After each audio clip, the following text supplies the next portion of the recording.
Hey y'all, welcome to the Pace Studio in Atlanta, Georgia. I'm Ellen. I'm Lizzie. And today we are going to talk about a very hot topic right now, and that is the Coachella lineup. All of the festival lineups are dropping right now. We so far have Bonnaroo, we just got Governor's Ball, we have all the big lineups, and today we're going to talk about probably the biggest of them all, and that is Coachella. So Lizzie, what are your initial reactions to the 2020 lineup?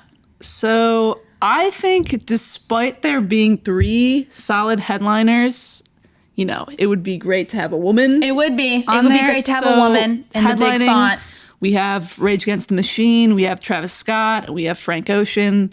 All solid picks. I mean, I guess that also means we're getting a Frank Ocean album, maybe? Perhaps. Maybe? I wouldn't bank on it, though. Okay. I wouldn't bank on it. Well, even, Rage Against the Machine, maybe, if that would be cool to get another album from them. For They've sure. been off for about 8 years. They're back. So that's cool. I mean, I think in general, they have, 36% women on this. Oh, I think it's more than that, actually. According to Book More Women. 36%. Well, but they're doing better, for sure. It's been a steady incline. Yeah, that's with true. Getting that balanced out. I think for the most part, we kind of see the electronic hip hop artists getting the top font sizes on here. And I mean, it's great to see Megan Thee Stallion there on the second line next to Run the Jewels and DaBaby, another big rapper who just kind of came up in the last year.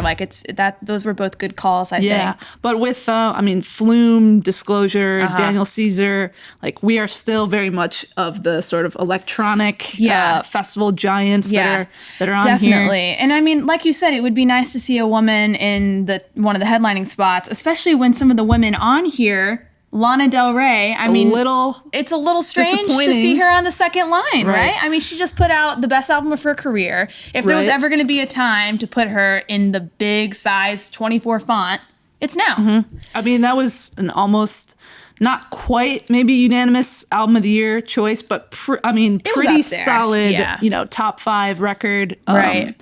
Especially the fact that this is really the biggest point where her sort of mainstream appeal and critical success has sort of met at the same time. So it seems like a perfect time to boost her up to headliner status. Yeah.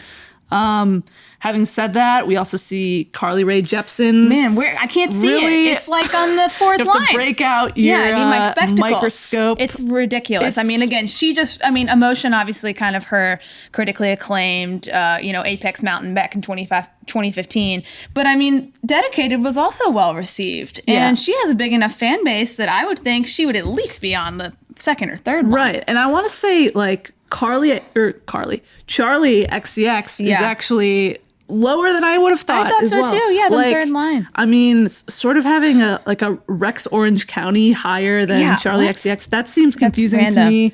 Also, so I feel like for the most part, this is a similar trend where you see the rock bands are mainly the smaller font sizes are reserved for the few rock artists that are on here. There's some good ones, though. I will say the ones that are on there, even if they may be few, are pretty awesome. We've got, our album of the year for 2019, Wise Blood is on here. We've got Mannequin Pussy, another one of our favorite punk rock records of the year.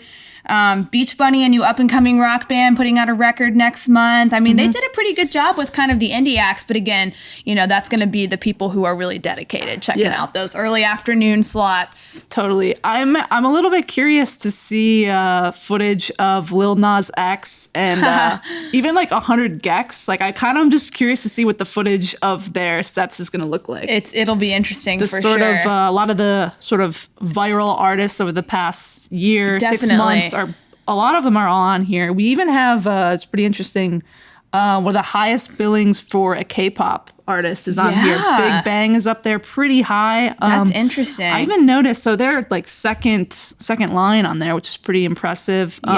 There's even on that same day one, there is an artist whose name I will probably butcher, Hatsune Miku, which is virtual Japanese pop artist. So it's sort of a hologram kind of thing, which is, it's one thing to have a hologram of an artist that, died. So here we're going to bring this hologram. This is literally an artist that is a only hologram. virtual, was made to be virtual. Man, I'm interested to see that. Breaking boundaries at Coachella this year. And on that same day, we have Idols and Pup for the punk fans, which is exciting to see both of them on here. Also the chats, and we have Amel and the Sniffers. So punk fans, day one, fans, definitely get those tickets. Yeah, so I'm sure you probably can't buy. I'm sure it's sold out. Yeah. Sorry. And then looking at day two, you've got another one of our favorite new artists of the past year, Orville Peck, who just had like the year of his life. I mean, he's playing so many big festivals. He's gotten so much great press, and that's really exciting to see.